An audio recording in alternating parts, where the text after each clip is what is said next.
السلام علیکم ورحمۃ اللہ وبرکاتہ۔ الحمد للہ والصلاۃ علی نبی صلی اللہ تعالی علیہ وسلم۔ محترم سامعین کرام، فی زماننا ائمہ کرام اور مدرسین کی تنخواہ کا معیار کیا ہونا چاہیے؟ چونکہ بہت سی جگہوں پر دیکھا جاتا ہے کہ انتہائی معمولی مشاہرے پر امام سے خدمت لی جاتی ہے، مدرس سے خدمت لی جاتی ہے۔ شریعت مطہرہ نے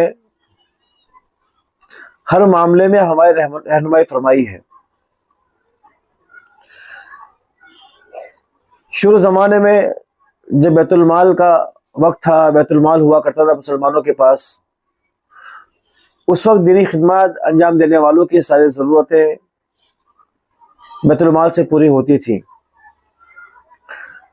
ان کے گھر کا خرچ ہے، کوئی گھر میں بیمار ہو جائے، کوئی بڑا خرچ آ جائے، تو ساری ضرورتیں بیت المال سے پوری ہوتی تھی۔